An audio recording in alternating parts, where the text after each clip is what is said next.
Hi, everybody. Dan Illman, Ashley Mailloux taking a look at the feature race at Aqueduct on Sunday. Race number 8's the Gander. Let's take a look at this field. New York bred 3-year-olds going a mile, only a field of 5, but it's a pretty competitive group. Panda Gate, the 8-5 morning line favorite, back in with New York breds for Christophe Clement and Dylan Davis. Yeah, this is a compact field to say nonetheless, but there's horses that come off really big performances, especially the two horses to the inside. The Big Torpedo really handled the off track last time at Aqueduct, and then Doc Sullivan keeps a win streak alive and really stepped up. I thought when you look at the maiden victory to that next start, the numbers were more impressive, and this horse was actually more forward. So to me, they're the big two in here, but you can't forget Pandagate, as you mentioned, who does have another race under that belt after graduating, and it was just a third place finish, but it was at Laurel Park, so got away from those New York breds for a bit.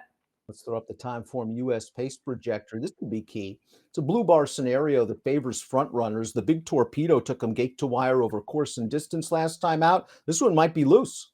He might be loose in here. I wonder how much of that, though, played to the track that day where he got to the front over the off going and he just was able to open up. I will say, though, he did face a big field. He had 10 other rivals in that spot. So the way that he did things, impressive. From other horses, to me, no one really jumps off the page as in terms of also being a pace horse. But I agree that the 6 Liberty Central, if anything, should be quite close to it early on. The 4 Pandagate, note the LP flag over his chiclet. That means he has the fastest time form US late pace rating. Let's watch the Big Torpedo's breakout performance in his third lifetime start. Was it the mud? Was it the addition of Lasix? He won't have that luxury on Sunday. Or is he just simply maturing at the right time? He destroys this field. I think he might be getting better with time. I mean, obviously on debut, he raced well. They then put him in the $500,000 race. It's a lot of money on the line for those New York breds. And he ended up getting bumped up in terms of his placing, third. And then to see him kind of put it all together here, he wins like a good thing here. I just wonder if it was the off track that aided him in that event. But I think he draws well in here and probably will show that speed once again. Doc Sullivan, as you mentioned, has won 2 in a row, including this performance, a first-level allowance against fellow state breds, going the one-turn mile at Aqueduct. I thought this was a very likable performance. He just sat right off the leaders. He attacks on the turn, and he really kicks it into gear once he changed leads outside the 8th pole. Now you look at him, he's second choice on the morning line. I have a feeling he could go off favored against this group, in my opinion. I know Pandagate has respectable connections, but these 2 wins that Doc Sullivan has kind of rattled off, he's done it in different styles, is a bit more forward going a mile. And I like that he was a bit more forward. I think that helps his chances. And I think, he's going to stay at Aqueduct. I think he could be very tough in this field. Brown Don't Stop was a winner 2 starts back, going a demanding mile and an 1/8 at the Big A, but was no match for Doc Sullivan last time out, trying to rally from near the back of the pack. This is the kind of horse that just needs a little bit of pace, and in this short field, I'm not sure he's going to get it.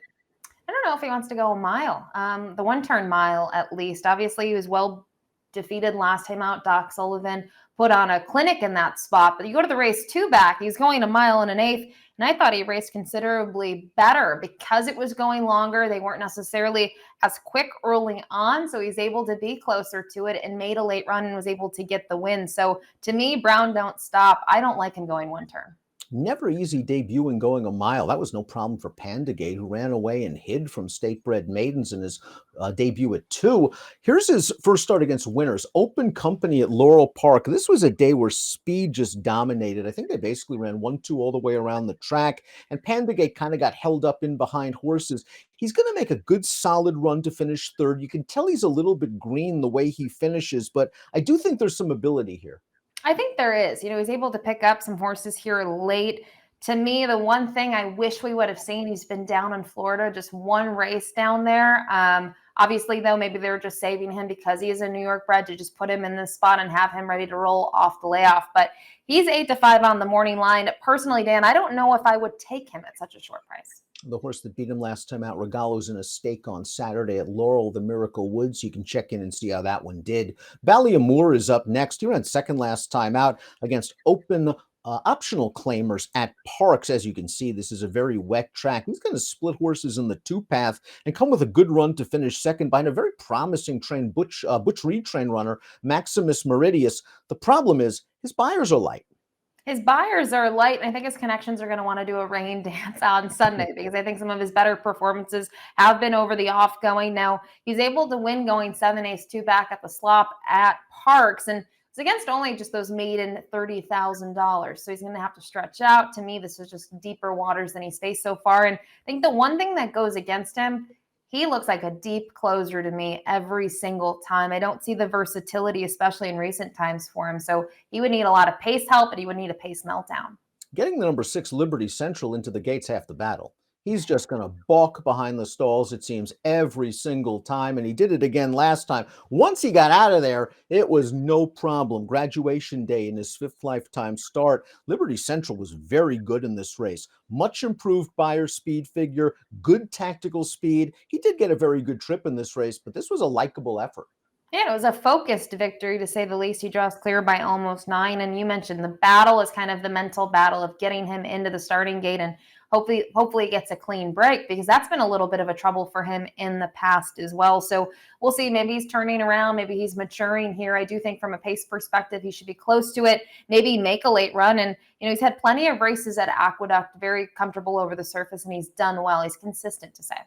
Top pick time for the Gander, the feature race at the Big A on Sunday. We're both going to go with the doctor, Doc Sullivan, seeking his 3rd straight win. I think he's tactical enough to work out a good trip.